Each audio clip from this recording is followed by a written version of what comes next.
Hello colorful quilters, and welcome to a new episode on Color Girl YouTube. Today we are going back to basics and I'm going to show you my method for binding your quilts.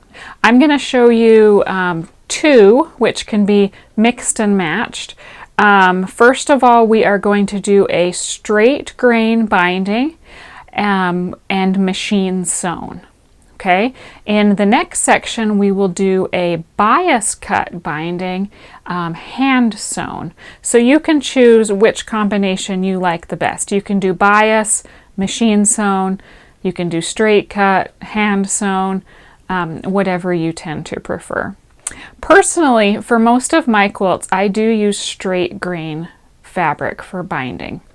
The main reason for that is that it preserves more fabric. You can just cut with the fabric strips from your binding fabric. Very simple, very quick. One of the advantages to using bias strips for binding is when you're using something like a stripe or a patterned fabric that you want to appear on the bias in your finished quilt. Bias binding is also useful if you're binding a quilt with rounded corners. So instead of having square cut corners like mine always are, some people will cut rounded corners, and bias binding is great for that. Or if you're really adventurous and the edges of your quilt are scalloped, you're going to want to use bias binding for that. So there are some good uses for both, and I'm going to show you how to do both. So starting with the cutting, the sewing and pressing, and then finally applying it to the quilt to finish your edges. For this first one, our straight grain binding, I'm going to be finishing off this cute little hexagon quilt. And don't worry, in the future I'm also going to teach you how to make this quilt, do the piecing, so that's going to be a really fun one. But for now, first we have to finish the quilt, and let's get started with our binding. Okay, let's go to the cutting mat. Okay, cutting binding strips is really very easy. I chose this cute pink on pink stripe for my binding of my hexagon quilt. I personally love striped binding. I tend to stick with stripes for most of my quilts, especially black and white stripe, but for this particular quilt I wanted it to be color. And shameless plug, I have lots of great stripe options in the shop, so be sure and visit the website if you are looking for a perfect stripe in the perfect color for your next quilt. Okay, let's get to this. So the first thing you're going to want to do is measure the size of your quilt and figure out how many strips you need. Your strips are going to be roughly 40 inches wide, so or 40 inches long, I guess I should say. Your strips are going to be 40 inches long, so figure out how many of those you'll need to go around your quilt. For my quilt, I figured I need 6. Okay, so I've got a piece of fabric and I'm going to cut my strips 2 1/4 inches. Okay, so if it makes it easier for you, line up your fabric on with the lines on your cutting mat to make sure that you're nice and straight. And luckily, the edge of my fabric is already very straight. I must have cut strips from this piece before. But if you need to, straighten up the edge of your fabric. And just go from here. So I'm going to cut 6 strips that are 2 1/4 inches by the width of fabric. Okay, once I have all of the strips cut that I need, I'm going to leave them folded the way the fabric comes on the bolt. So just go ahead and leave them folded. If one side is shorter than the other, go ahead and adjust it so that the two selvage ends line up. And I'm just going to line up my fabrics, my strips, so that I've got all of them lined up with the selvage to selvage. But again, they are still folded the way that they were when they came off the bolt of fabric, which is wrong sides facing. Okay. I need to do 2 things. First of all, cut off this selvage. I don't want to sew with that on there. And I'm also going to cut the ends of the fabric at a 45-degree angle. So what I'm going to do is take one of my rulers and find the 45-degree angle line on my ruler and just line it up with one side of the strip. Make sure that the edge of the ruler is in far enough from the end of the strip so that you're cutting off the selvage. Okay, so I'm going to cut this way. And I want to do all of my strips the same way. So I want to have them all oriented the same way and cut the angle the same way. So I wouldn't want to cut like one this way and then one this way. I am going to cut all of my strips at the same 45-degree angle going the same direction. Okay, so continue to do this with all of the strips that you need for your project. And the reason that I cut these at a 45-degree angle rather than just cutting the selvage ends off straight is that by sewing the strips together, when you sew them end to end to create your one big long strip of binding, when you sew them on the angle, it distributes the bulk from the seam so that you don't have as much fabric all layered on top of itself when you sew the strip to the quilt. And that will make a little bit more sense. I'll show you once we have our quilt and we're sewing it that way. I'll show you how it reduces the bulk and helps you to have nice smooth edges or smoother edges on your quilt rather than having lumps and stiff places where those seams are. Okay, so these angled seams, although they are slightly more difficult to sew, it's worth it in the long run. Okay, let's take our strips to the sewing machine. Okay, here we are at our sewing machine with our binding strips.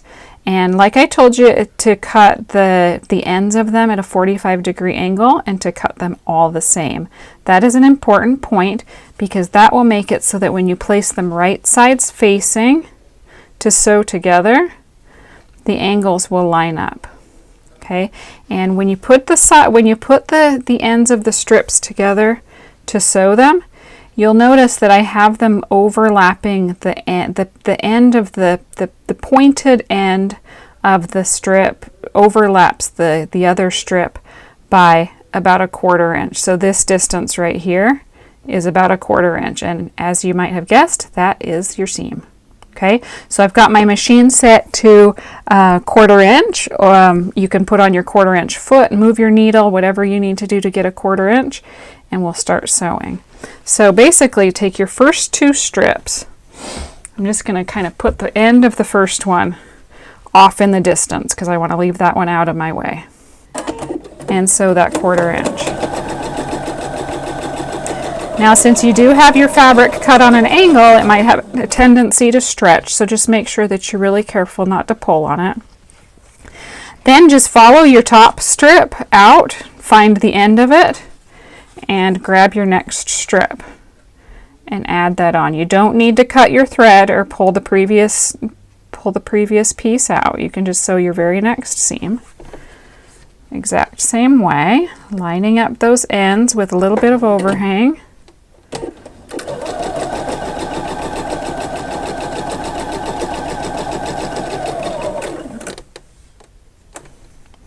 All right, and then again, take the one that I just added and find the end and add my next strip.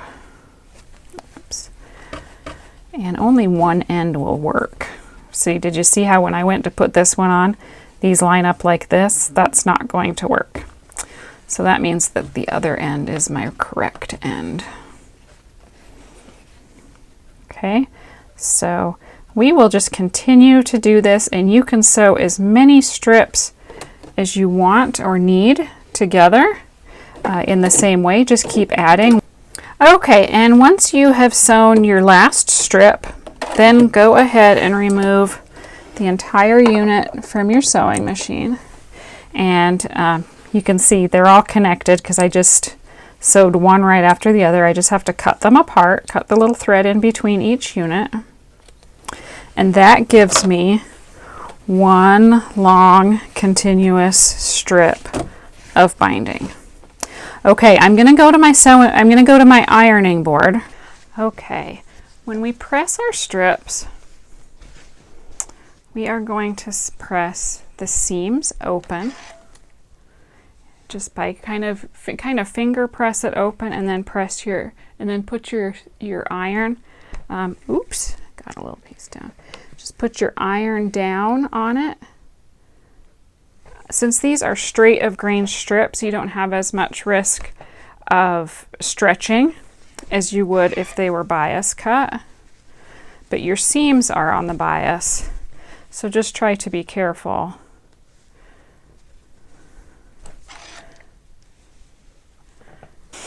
Okay, so once I've pressed all of my seams open, I'm going to fold my strip in half lengthwise and just start applying my iron. Now you want this to be pressed pretty crisply, so if you can add steam to your iron, that might help. But it also works just to hold the iron, really just to put the iron down hard on the fabric and hold it for a few seconds, getting a nice crisp crease in your fabric. So see how that's going to look? You get a nice crisp crease.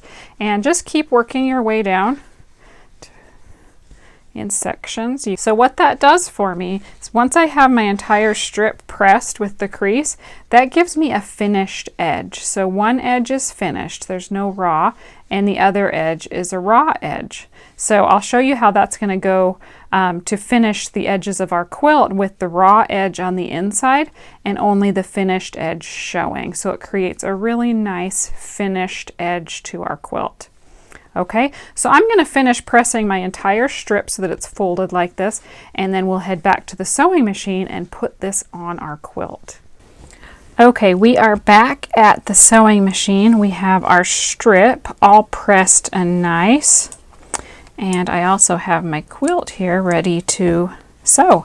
So let's get started. I am going to start with my strip leaving about 8 to 10 inches loose, so I'm not going to start sewing until about this spot right here, to leave that loose. I like to start close to one of the corners of my quilt. You can start wherever you want, but I like to kind of see to make sure that about the halfway point of one of my strips is going to hit at the corner of my quilt, so that hopefully that will set me on the right path to not end up with any seams in my binding strips falling on the corners of my quilt, which is not the end of the world, but it's also not the best. So we want to try to avoid having seams at our corners. If your machine has the function, go ahead and set it to needle down so that every time you stop sewing, the needle stays down. Okay, that comes in handy when you're turning corners.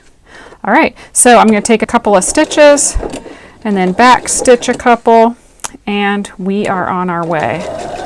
So go ahead and just let the quilt and the binding feed through. You're not pulling or pushing, just kind of guiding it to keep those raw edges together. Keep it at a 1/4 inch. So as we approach the corner, here's what my plan is. You want to find the end of the corner of your quilt, and you're going to sew to a 1/4 inch from that point. Okay, so this is where it comes in handy to have your needle down function on, because you want to stop a 1/4 inch from the edge and put your needle down there, because you're going to pivot. Okay, let's see, that's probably about the right spot. Okay, now turn your, oops, let's see, not quite. Not quite there. I got to do a little bit more. I want to be 1/4 inch. Okay, now I'm going to turn my quilt so that now I'm going to sew at a 45-degree angle out toward the corner of the quilt. Okay, so 45-degree angle just off the end of the quilt. And this is where we're going to take it off. And you can cut your thread at this point. You can cut your thread at this point. You don't have to. I'm going to for now. Now, you can see how I sewed to within a 1/4 inch and then a 45-degree angle out toward the corner. Now fold your strip at a 45-degree angle. Okay, and then fold the strip back on itself so that now the raw edge of your strip is again lined up with the raw edge of your fabric, or the raw edge of your quilt. That's how we just turned a corner. Okay, so I'm going to hold that in place just like that and go back to my sewing machine. Make sure that's nice and straight. Go back to my presser foot. And this time I'm going to start right at the edge of the quilt and sew forward. And again, just continue along this second edge with the 1/4 inch seam and guiding it through. What do you think? Do you like this so far? I hope that if you are relatively new to quilting, or if you've never really found your groove when it comes to binding, that this tutorial is giving you some good tips. And again, this is just my way of doing it. If you have suggestions or you have a technique that you really like, make sure you tell us about it in the comments. I will also put a direct link in the comments here to my written tutorial that you'll find on my blog. It's a free tutorial that you can see with photographs, so that might be helpful to some of you who need a slower step-by-step. So look in the comments and I will put a link to that tutorial that you can read and look at the photos. Okay, I am going to just continue on here, finish sewing this strip all the way around. Now, when I get to the end, when I get to the other side, back to where I started, remember how I left a tail on that end? Okay, so what I'm going to do is stop sewing. Probably, I usually leave about 12 to 15 inches from where I started to where I end, where I stop sewing. And if I measured correctly, I should have a pretty decent little tail of binding left over.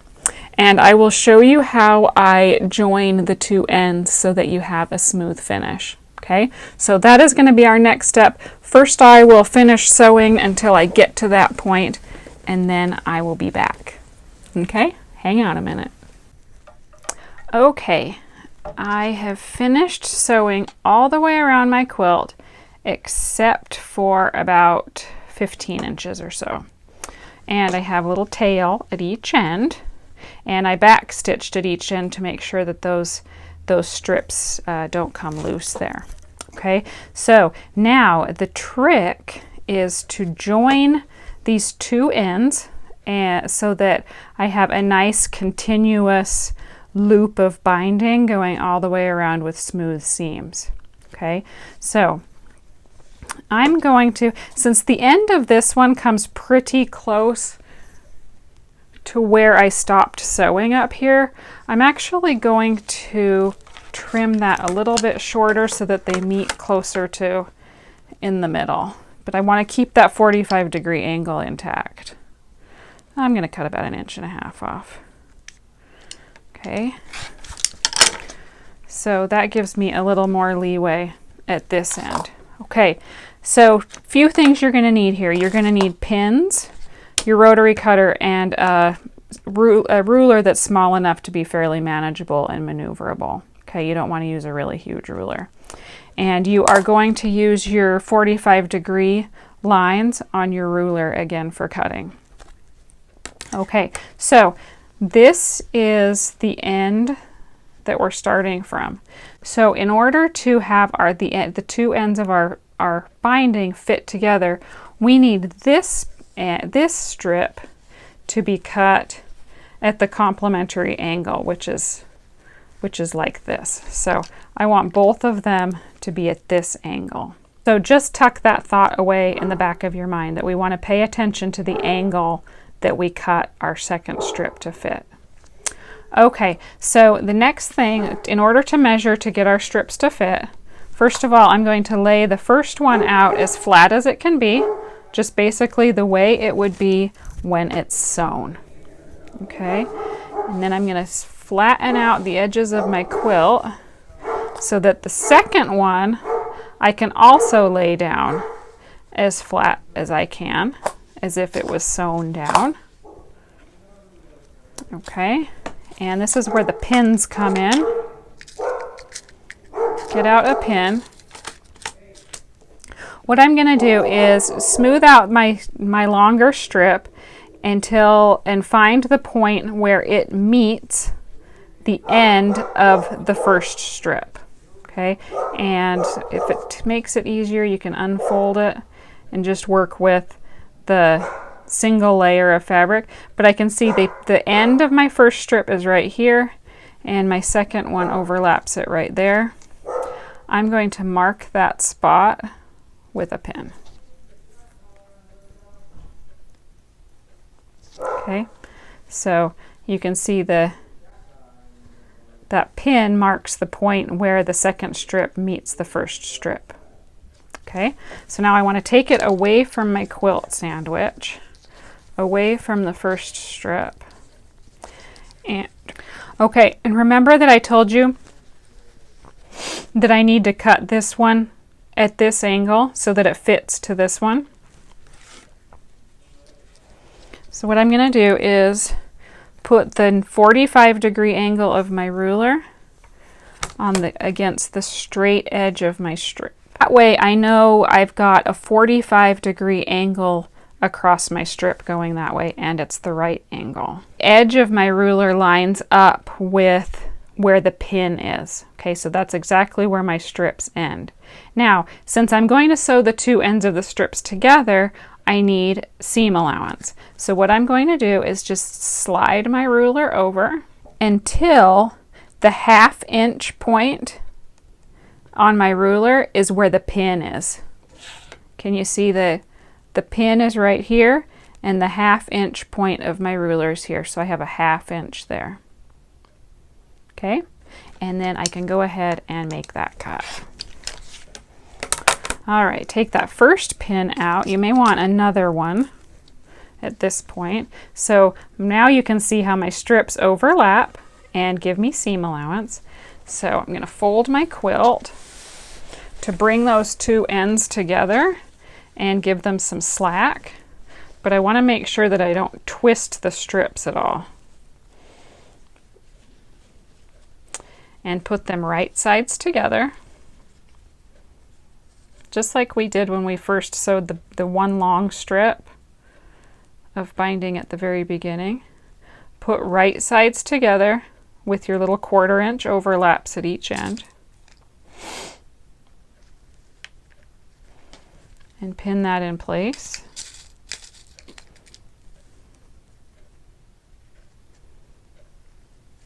Okay, and we're ready to go back to the sewing machine. Okay, here we go, sewing the two ends of our binding together. Now this involves a little bit of wrangling because you do have this whole big quilt attached to it and you're just trying to sew this one little seam. I find that it helps to kind of fold the quilt in on itself so that you loosen up these strips as much as possible, and that will allow you to get them under the presser fit and keep them straight. Also helps that I pinned the ends of my strips in place. Okay, so just kind of hold these as best you can so that they don't get pulled. They stay nice and flat.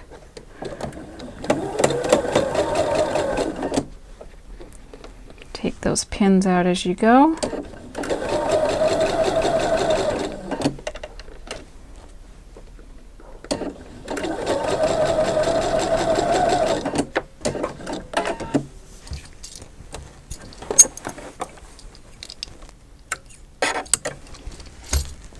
Okay, and that gives me the last seam on my binding. So I'm going to do, you can press this with your iron if you want. Sometimes I just kind of open up the seam and smooth it out as best I can, and then allow the strip to go back to its naturally folded position.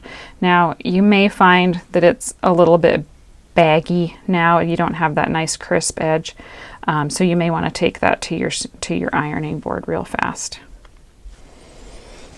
All right, so at this point we are just going to pick up where we left off and sew this last stretch of binding to our quilt, and we will have it completely sewn on to the front.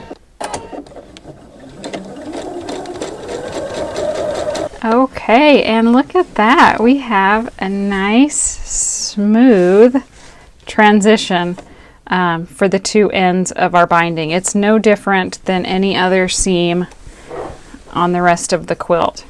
Now I will explain now why I encourage you to cut your pieces on the 45-degree angle and then press your seams open. So if you can imagine, once we turn our binding strip to the back of our quilt, which is going to be our next step, it's going to wrap around that raw edge. Okay, and because we did that angled seam and pressed it open, we have less bulk where we wrap it around the quilt. So basically you only have the 1, 2, 3 layers of fabric as you wrap that seam around, where if you had cut your straight and cut them there, all of that bulk would be in one spot and wrap all the way around your quilt. So you'd have kind of a lump or a hard spot there because of all that fabric and thread. Okay, so that's why I recommend cutting the ends of your strips on a 45-degree angle and then pressing open. It gives you a lot less bulk and really nice smooth binding. All right, our next step is to finish it off. Let's do that. Now that we have the binding strips completely sewn on the front of the quilt using our sewing machine, at this point we have two options. This is where you can sew your binding down to the back of the quilt by hand, or again using your sewing machine. This is completely personal preference, how quickly you need to get the quilt done, and whether or not you enjoy hand stitching binding. I enjoy it if I have, if I'm sitting and doing something, like watching a movie with my family or something like that. But most of the time, I want to get my quilts done fairly quickly. And especially if it's going to be something that I give to someone for a baby, or it's going to be one that's going to be used and washed a lot, I tend to think the machine binding is a little sturdier. Also, if it's a very large quilt and very heavy and you might be hanging it and you're adding a hanging sleeve, you might also consider doing the machine binding method just for strength for there. So a few things. I've gathered my supplies. I'm going to first show you the hand binding method, and it's very simple. The main thing that I want to show you is how to turn a corner. That's usually the most difficult point that quilters get to. So I'll show you how to get started and then how to go around a corner to get a nice, neat, flat finish. And then I will also show you how to do it with your sewing machine. Okay, let's do that now. Okay, let's start with thread. Okay, so a few things. Since I did my quilt with this pink binding, for my hand stitch binding, I am going to choose a thread that matches the binding because I want the stitches to blend in. So I went ahead and picked this this kind of bright pink Aurifil. I like how bright and happy it is, and it also coordinates well with the quilt, so with the binding. So hopefully those stitches will just disappear. If you are machine quilting, this is an opportunity to do something playful. Of course, you can use the pink binding that just blends in with your binding. That's what I usually do, just so that it blends.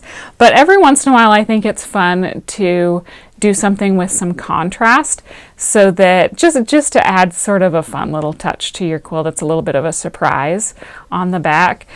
So you might do something like a green, which is a great complement to pink and contrasts.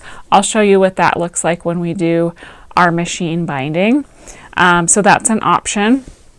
The other thing you can do is use embroidery floss, or I have even done binding with crochet thread because it's just slightly heavier. Well, it's significantly heavier than sewing thread, but not as heavy as floss. So I've done that, and then use like a running stitch. And it looks cute on the back of the quilt. You could use a decorative embroidery stitch, like a blanket stitch or something else, to sew your binding down if you want it to show and be a little element on your quilt. So lots of different options. But for mine, I just want my stitches to blend in on this one. So I'm going to use my pink thread, trimming these little corner pieces that stick off of the you'll find going around your quilt wherever there's a seam in the binding strip. If you sewed your seams on an angle, then you have these little dog ear triangles hanging off. So I like to trim those, as well as just like any major stray threads that are hanging off. So go ahead and go around your quilt and trim off threads and maybe little bits of batting that might be poking out, anything, so that you have a nice smooth edge to your quilt. Okay? And then, okay, first of all, I'm going to get my needle threaded with my matched thread. And I'm just going to do a single strand, so I'm just going to put a knot in one end. And depending on how fine your thread is, it may take more than one knot. Okay, so I'm going to start close to the corner so that I can show you how to turn the corner. Basically, all we're doing is we're going to start by turning our binding strip to the back of the quilt and folding it over so that that finished edge, that folded edge of your binding strip, completely covers the sewing, the place where you sewed the front of the binding. Okay, so cover that, and then I usually put my needle in a little distance away from my binding strip and go toward the binding strip, and I'm just going to barely pick up the very edge, just catch that very folded edge of the binding fabric, pull it to where my knot is, and then just gently pull it through so that the knot is buried inside underneath the backing fabric. Okay, and then I'll just put my needle back into the backing fabric right next to where I brought it up through the first time, and then bring it over like 1/8 of an inch and back up through the binding strip and pull that through. Okay, and continue to do that as you move along the length of your quilt. And you want to just make sure that you're catching those edge threads of your binding strip so that your stitches are quite small. And if your thread matches well, the stitches will nearly disappear.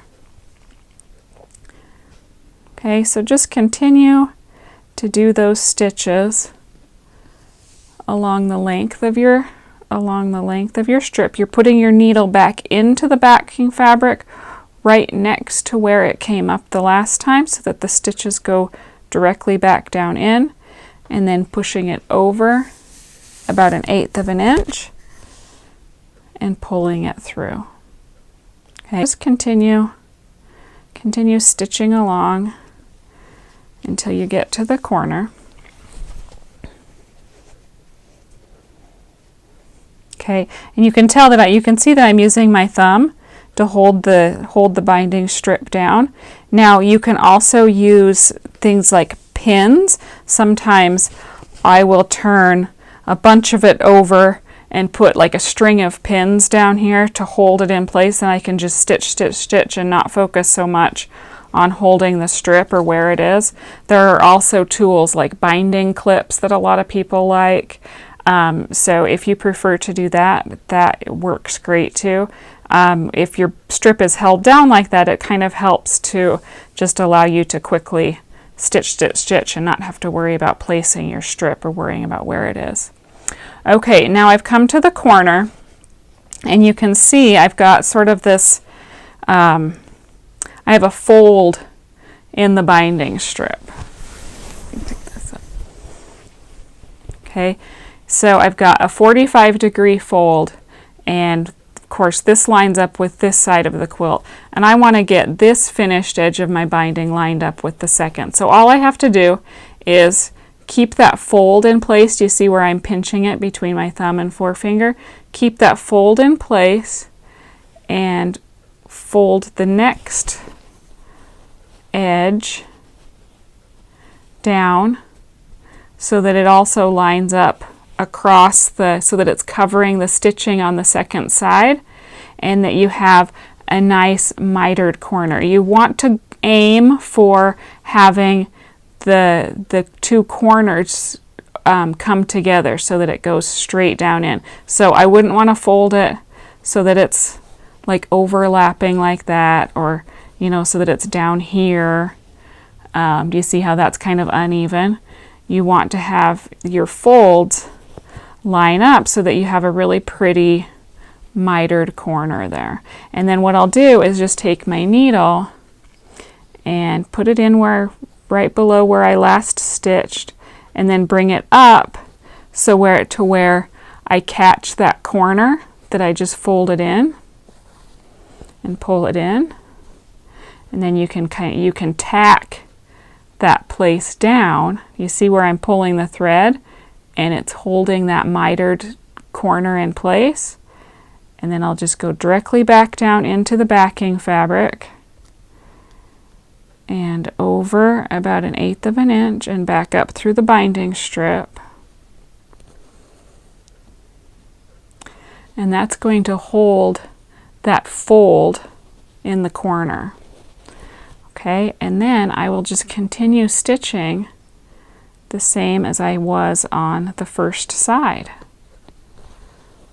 Okay, so just continue going. And now your corner is held down.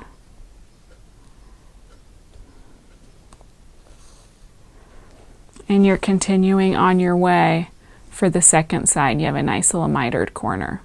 Okay, so continue all the way around your quilt. If you're adding a label, make sure that you tuck that in. I have these cute little labels that I got from Dutch Label Company that are sewn with my name. So I could just tuck one of those in that, and then catch it in with my stitches as I go over that part. Now it's going to be a little thicker there, so I got to make sure that I go all the way through all the layers, the binding, the tag, and the backing fabric, but not around to the front. Okay, so with each stitch of my thread, I'm just connecting the binding fabric with the backing and into the batting of the fabric. I'm not stitching all the way through to the front. Okay, and if you're curious to see what this looks like from the front now, as I go, you can see that I've got a nice little smooth, about 3/8 of an inch binding, cute little corner, and it's nice and smooth. Okay, okay, how did you do so far? That concludes this first section. Because the video is getting a little bit long, I'm going to divide it into 2 sections. So be sure and check back to the basics playlist at Color Girl YouTube, and you will find the second segment that includes how to do the machine stitching part of the binding, if you prefer to do it that way, and also the cutting for the bias binding. So you can mix and match these methods. You can do straight grain binding with hand sewing or machine sewing. You can do bias cut binding with machine sewing or hand sewing. It's completely up to you what you prefer and the look that you're going for. Okay, so hopefully this video has been useful to you so far, and I hope that you'll join me for the next one. If you do like these videos, please consider supporting me by buying your fabric and pattern for your next quilt at colorgirlquilts.com, and hit the subscribe button, the like button, maybe leave a comment. I'd love to hear what you think of this video. Okay, thanks for watching, and we'll see you in the next segment.